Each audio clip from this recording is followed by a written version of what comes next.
Y bien, en esta oportunidad, continuando con los capítulos del libro del hermano Pedro Fuente, aunque venimos leyendo Contradicciones Interiores, en este día, el capítulo 12, titulado Egoísmo o Generosidad, nos dice lo siguiente.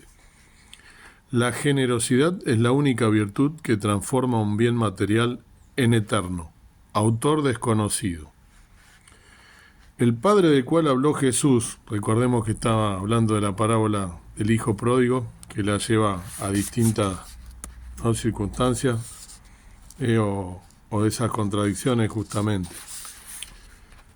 El padre del cual habló Jesús en la parábola era un hombre común, sujeto a las mismas limitaciones que cualquier mortal, pero que había decidido superar la barrera del egoísmo para ocuparse de los demás.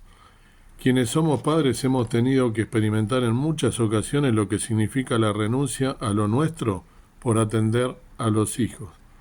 La razón por la que podemos hacerlo es porque los amamos, son nuestros hijos. Cuando comenzamos a comentar esta parábola, en la introducción recordamos que la Biblia nos exhorta a ser imitadores de nuestro Padre Celestial. Por lo tanto, debiéramos tener ese mismo amor de perdón y de recibimiento para todos nuestros hermanos. Es oportuno recordar las palabras de Nowen cuando evalúa el padre de esta parábola. A la comunidad no le hace falta otro hijo menor o mayor, sino un padre que viva con las manos abiertas, siempre deseoso de apoyarlas sobre los hombros de sus hijos recién llegados.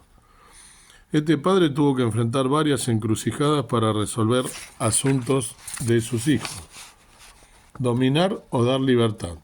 En la época en la que Jesús contó esta parábola, los padres tenían mucho más poder y autoridad que en este tiempo sobre sus hijos, y podían decidir muchas cuestiones sobre la vida de ellos. La decisión de darle la herencia adelantada a su hijo menor no era una obligación, de la misma manera que no lo sería actualmente en nuestro país.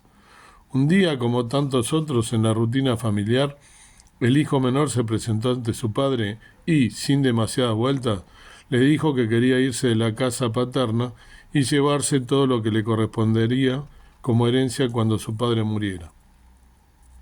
Las palabras de este muchacho eran muy fuertes y la petición muy atrevida. Me imagino el shock que debe haber causado a toda la familia la pretensión de este muchachito. Nos asombra que el padre no presentara ninguna objeción. Así lo narró el maestro. Un hombre tenía 2 hijos y el menor de ellos le dijo a su padre: «Padre, dame la parte de los bienes que me corresponde». Entonces el padre les repartió los bienes. Lucas 15, 11 y 12. Dice en una letra, un cartelito grande, con letras grandes, resaltado: Él siempre nos deja en libertad, nunca nos obliga a hacer su voluntad, aun cuando sería lo mejor. Refiriéndose a Dios, por supuesto, ¿no? El padre podía haber argumentado: yo soy el dueño de todo y no tengo ninguna obligación de darle nada hasta que muera. Recién entonces podrán repartirse los bienes. Si el padre hubiera actuado según la ley y la norma del momento, hubiera hecho lo correcto, pero le hubiera impedido la libertad de irse a su hijo. El dominio de unos sobre otros se puede ejercer de muchas maneras y, aunque ante los ojos de los demás esté bien, se quita la libertad al afectado con justificativos legales. Una forma de dominio puede ser la manipulación, que es la acción de intentar eliminar el juicio crítico de las personas de manera que se distorsione su capacidad de reflexión. Por lo que vemos en el relato de la parábola, no estamos frente a un padre manipulador. Cuando trató con su hijo mayor, ¿sí?, lo llevó a la reflexión para que decidiera si quería participar o no de la fiesta. En ocasiones, para poder manejar la situación, solemos acceder a la manipulación, pero no es lo que hace una persona generosa, según lo enseñó Jesús en esta parábola. Otra forma de procurar dominar es la presión, que es la acción de presionar psicológicamente a alguien para que se vea en la obligación de decidir o hacer lo que nosotros esperamos. El padre de la parábola no ejerció ninguna acción que obligara a su hijo a hacer lo que él quería, sino que lo dejó en libertad para que tome su propia decisión. El Padre representa a Dios y actúa como dice la Biblia que lo hace Dios. Él siempre nos deja en libertad. Nunca nos obliga a hacer su voluntad, aun cuando sería lo mejor. Así deberíamos actuar también nosotros con nuestros semejantes. Recibir o excluir. Cuando el hijo pródigo regresó arrepentido, su padre lo recibió con los brazos abiertos y le dio una resonante bienvenida. Me siento tan lejos de hacer esto mismo. Siempre pienso que yo hubiera actuado diferente. Yo también. Seguramente le hubiera pedido una serie de explicaciones antes de aceptarlo en casa. El legalismo es muy fuerte en nuestra formación y nos hace sentir bastante cómodos. El padre no actuó así. El relato de Jesús dice, todavía estaba lejos cuando su padre lo vio y tuvo compasión de él. Corrió entonces, se echó sobre su cuello y lo besó. San Lucas 15:20. Siempre nos enfrentaremos a esta encrucijada. ¿Recibimos o excluimos a las personas? ¿Las dejamos entrar o los dejamos afuera? El apóstol Pablo exhorta a los hermanos de Roma a tener una actitud abierta para con los demás. Por tanto, recíbanse unos a otros como Cristo los recibió para la gloria de Dios. Romanos 15:7. Debemos recibir a los demás como el Señor lo hizo con nosotros. Es un gran desafío vivir de esta manera. Lo que el padre de la parábola hizo para mostrar que realmente estaba dándole la bienvenida a su hijo arrepentido fue organizar una gran fiesta con bombos y platillos. Tal vez debiéramos tomar nota de esto y organizar alguna comida especial, pensar en algún regalo o sencillamente escribir una nota para demostrar nuestra alegría a quienes queremos dar la bienvenida porque volvieron al camino. El relato de Jesús es muy ilustrativo cuando habla de cómo el Padre recibió a su Hijo y le organizó la bienvenida. Pero el Padre les dijo a sus siervos, traigan la mejor ropa y vístanlo. Pónganle también un anillo en su mano y calzado en sus pies. Vayan luego a buscar el becerro gordo y mátenlo. Y comamos y hagamos fiesta, porque este hijo mío estaba muerto y ha revivido. Se había perdido y lo hemos hallado, y comenzaron a regocijarse. San Lucas 15, del 22 al 24. Una vez más, el Padre nos muestra cómo se superan estas encrucijadas con éxito, prefiriendo la generosidad sobre el egoísmo. Rogar o abandonar. La historia podría haber terminado allí, pero aún faltaba una última encrucijada que debía enfrentar el padre.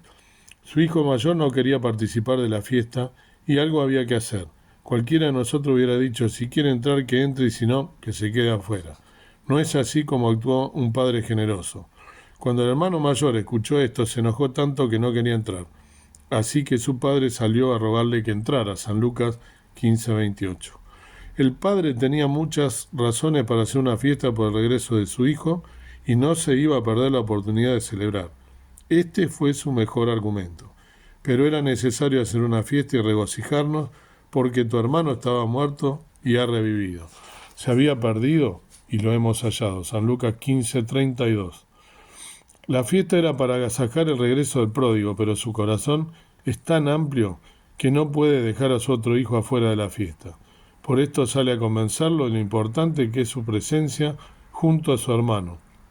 Nunca sabremos la decisión del hermano mayor, pero sí nos queda claro que el padre no abandonó a ninguno de sus dos hijos. Esta parábola nos desafía a elegir qué personaje queremos asumir. El hijo pródigo rebelde, que gasta todo lo que no ganó, que deshonra a su familia sin importarle el honor de su padre. El hijo mayor, resentido y legalista, que cree ser mejor que los demás y que siente profundo celo por lo que le dan a su hermano. O el padre generoso, que deja en libertad a su familia, que sabe esperar, que recibe con mucha misericordia y que organiza una fiesta.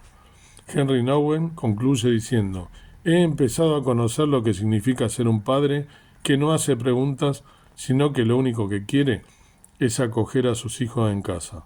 Nosotros también tenemos que decidir cómo actuaremos ante las distintas alternativas que se nos presentan cuando aceptamos vivir como cristianos maduros, como lo representa el padre de esta parábola. Hermosa meditación, hermosa reflexión, ¿no? De qué es lo que vamos a elegir, el egoísmo o la generosidad. Y justamente para complementar esto, ¿no? Primero, por supuesto, decir acerca de lo que el hermano ya muy bien lo puso en palabras y lo escribió, que importante, ¿no? El amor, la generosidad, pero el amor sobre todas las cosas y la misericordia de nuestro Padre Celestial, ¿no?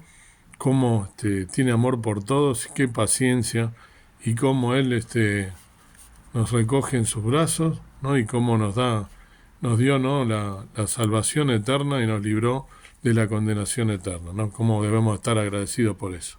Y por ello te quiero llevar también, para agregar a esta meditación, a esta reflexión, al libro de Eclesiastés, uno de los libros que escribió el hombre más sabio de la tierra, ¿no? Según lo dice la propia Biblia, el rey Salomón, libro de Eclesiastés, capítulo 11. La palabra del Señor nos dice así en Eclesiastés 11: Echa tu pan sobre las aguas, que después de muchos días lo hallarás. Reparte a 7 y aún a 8, porque no sabes el mal que vendrá sobre la tierra. Si las nubes fueran llenas de agua sobre la tierra, la derramarán. Y si el árbol cayere al mediodía o al norte, al lugar que el árbol cayere, allí quedará. El que al viento mira no sembrará, y el que mira a las nubes no segará. Como tú no sabes cuál es el camino del viento, o cómo se crían los huesos en el vientre de la mujer preñada, así ignoras la obra de Dios, el cual hace todas las cosas. Por la mañana siembra tu simiente, y a la tarde no dejes reposar tu mano, porque tú no sabes cuál es lo mejor, si esto o lo otro, o si ambas a dos cosas son buenas. Suave ciertamente es la luz, y agradable a los ojos ver el sol. Mas el hombre viviere muchos años, y en todos ellos hubiere gozado alegría, si después trajere a la memoria los días de las tinieblas, que serán muchos, todos los que le habrá pasado, dirá haber sido vanidad. Alégrate, mancebo, en tu mocedad, y tome placer tu corazón en los días de tu juventud. Y anda en los caminos de tu corazón, y en la vista de tus ojos. Mas sabe que sobre todas estas cosas te traerá Dios a juicio. Quita pues el enojo de tu corazón, y aparta el mal de tu carne, porque la mocedad y la juventud son vanidad. Qué palabras de sabiduría la de Salomón realmente, ¿no? Cómo nos lleva, ¿no?, a pensar justamente en esto que acabamos nosotros de leer, ¿no? De cómo debemos ser realmente generosos, ¿no?, con nuestro prójimo, como lo fue este padre, a pesar de lo que el hijo había hecho y que también lo quiso compartir con los demás, ¿no? En la generosidad de Dios puesta, ¿no?, en palabras aquí por Salomón y escritas en la Biblia, ¿no? La idea que se expresa aquí en este capítulo 11, ¿no?, es una evidente generosidad, ¿no? Nosotros debemos dar con liberalidad, no debemos dar con manos sueltas, ¿sí?, libremente, con sabiduría y con generosidad para las necesidades de las personas que nos rodean, a cada uno de nosotros. Esta frase que dice acá, ¿no?, el primer versículo que leí, echa tu pan sobre las aguas, ¿no?, era un dicho en Israel respecto a lo que daba la impresión de ser un derroche ruinoso. Nadie cogería, ¿no?, pan bueno y lo arrojaría al río. Pero aquí se nos encarga que nosotros debemos hacer precisamente eso. ¿Esto qué significa? Significa, es por supuesto una metáfora, es un símbolo, pero significa en una gran enseñanza que no nosotros estemos animados a ser derrochadores, sino irreflexiva y negligentemente tenemos que dar nuestro dinero gastándolo como si fuésemos marineros borrachos. Lo que significa, ¿no?, es estar dispuesto para arriesgarnos donde haya una necesidad verdadera, ¿sí? Yo en una oportunidad, en uno de los videos, leí en una carta de Pablo, ¿no?, que él justamente decía que a nosotros el salario que nos es dado por medio de Dios se nos dio para tener plata para darle a quienes más lo necesitan. Fíjense qué importante, ¿no? Y acá está complementando esto, ¿no?, en el Antiguo Testamento, el hombre más sabio del mundo, Salomón, hablando de la generosidad y de cómo nosotros debemos dar, ¿no? Sin ningún tipo de miramientos, ¿no? Sin tener ningún prejuicio.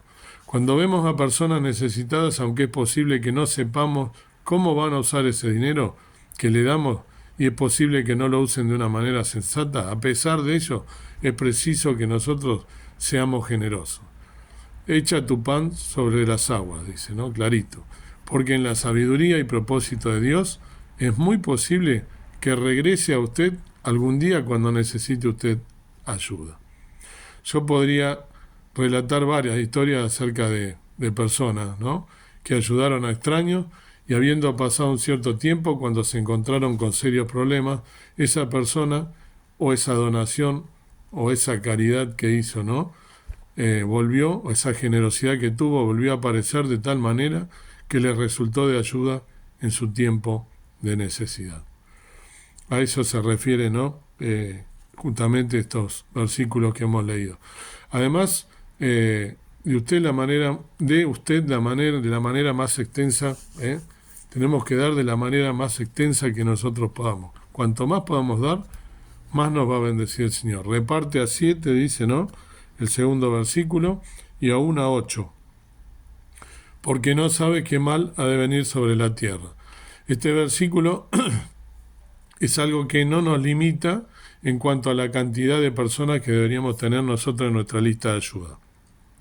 Este modismo hebreo, reparte 7 y aún a 8, era una manera de decir, dé a tantas personas como pueda y después dé a unas cuantas más. Sea usted generoso. Usted no sabe aún el mal que puede evitarse por medio de esa donación, de su generosidad. Entonces debemos ponerlo en práctica. Para empezar debemos dar con generosidad porque es la efusión natural de una vida plena. Igual que las nubes llenas de lluvia, como dice, ¿no? Después, más abajo en el versículo 4, ¿no? Y en el versículo 5, que se vacían una y otra vez sobre la tierra, ¿no? Las nubes. Una vida llena de la bendición y de la gracia de Dios debiera ser como una lluvia que cae sobre otras personas con esa bendición. Debemos recordar también las palabras del Señor Jesús en su ministerio terrenal, ¿no? De gracia recibisteis, dad de gracia, ¿no? Es en Mateo 10, la última parte, en el versículo 8. Debemos dar porque es la efusión natural de una vida que está llena de las bendiciones de Dios, no solo desde el punto de vista físico, sino también desde el punto de vista emocional y espiritual. La segunda parte, ¿no? La segunda parábola sería, porque es una especie de parábola esto, ¿no? Acerca del árbol que cae al sur o al norte, ¿no? Que es el versículo 3, la última parte, resulta un tanto más difícil, ¿no? Pero yo vi un lema que se expresaba con exactitud en lo que este modismo significa. Era una consigna. Florece donde ha sido plantado. Eso significa. Es decir, es Dios quien controla la caída del árbol en el bosque, tanto si cae hacia el sur como si cae hacia el norte, lo cual está dentro del alcance de la providencia divina, que es quien lo determina. Pero allá donde caiga, será donde deba estar. Dios en su sabiduría sabe a dónde debe caer ese árbol. Y entonces esta es la manera que tiene justamente Salomón de decirnos, el lugar donde Dios te haya colocado a vos, ¿sí? Te haya colocado a usted, en sus circunstancias actuales, es el lugar donde usted debe dar, ¿sí? Porque estamos hablando de esto, de dar. Haga usted frente a las necesidades a su alrededor.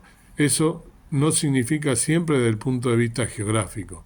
Es posible que esté usted en contacto con alguien que esté al otro lado del mundo, de cuyas necesidades esté usted enterado, pero que Dios ha hecho que se entere de ello para que pueda usted hacer frente a esa necesidad. Entonces, nosotros deberíamos decir, Señor, te doy gracias por todo lo que tengo, ayúdame a echar mi pan sobre las aguas, a dar libremente y con la fe de que las necesidades quedarán satisfechas y la bendición aparecerá a tu manera y a tu tiempo. El dar es una manera de aliviar la necesidad, pero con frecuencia no se expresan las necesidades porque las personas ocultan en su orgullo sus necesidades. ¿Tenemos nosotros un espíritu sensible de generosidad? Dios quiera que sea así y que podamos poner por obra la palabra recibida, la palabra escrita y esta meditación, que nosotros elijamos ser generosos como nuestro Señor Jesucristo nos lo ha demostrado en más de una oportunidad, que fue generoso, que estuvo con los pobres, con los necesitados, con los menesterosos, con los enfermos, con todos aquellos a quienes los demás no querían tener relación, Él tuvo relación. Inclusive con nosotros, pecadores, se dignó a venir y a salvarnos y a morir en una cruz. Por lo tanto, deberíamos ser hijos obedientes que pongamos en práctica su palabra. Dios quiera que podamos elegir este camino de obediencia y dar a quienes más lo necesitan y ser generosos, porque vamos a recibir de esa manera bendiciones. Ser generosos sin esperar nada a cambio. Dice la palabra del Señor, mejor es dar que recibir. Pongámoslo, por favor, en práctica y vamos a ver cómo vamos a ser bendecidos en nuestra vida. Amado Dios y amado Padre Celestial, te doy gracias por este nuevo día. Gracias por tu gracia, por ese amor, por ese regalo de la salvación, por esa generosidad, por esa misericordia, por esa paciencia, por ese amor incondicional puesto a favor nuestro, muriendo en una cruz, para llevar y deshacer nuestros pecados. ¿Y qué menos nosotros podemos hacer que ser también generosos con nuestros semejantes, con quien más nos necesitan? ¿Cuántas veces esto no lo ponemos en práctica y vemos una persona pidiendo limosna al lado nuestro, mal trazado, y lo juzgamos, mal vestido, oloriento, y huimos nosotros como si fuésemos quienes debemos juzgar en este mundo, en vez de aprovechar y predicar el Evangelio y hablar y ver por qué esa persona está en esas condiciones y compadecernos de ello como tú lo has hecho con nosotros, que nos sacaste del fango revolcado, rotosos, dolorosos, mal trazados, con todos nuestros pecados, y sin embargo tuviste misericordia por cada uno de nosotros, nos rescataste de lo vil y de lo menospreciado del mundo, nos sacaste para darnos salvación y vida eterna. Que seamos compasivos con los que tenemos al lado, con los que más lo necesitan, que seamos llamados y movidos a misericordia, a generosidad, y que sepamos y tengamos bien en claro que así como tú das, quitas, y que todo aquello que tenemos es gracias a ti, que nada nos pertenece, que no seamos soberbios mirando de costado, mirando de arriba a todas las personas que nos rodean, porque nosotros no somos más que nadie.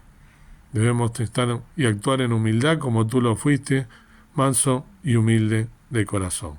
Gracias, Señor, por este día, gracias por tu palabra, por tu voz, que podamos oírla y también ponerla en práctica. En el nombre precioso de Cristo nuestro Salvador. Amén. Que Dios nos bendiga y podamos poner por obra todo lo que nosotros escuchamos y meditamos a diario.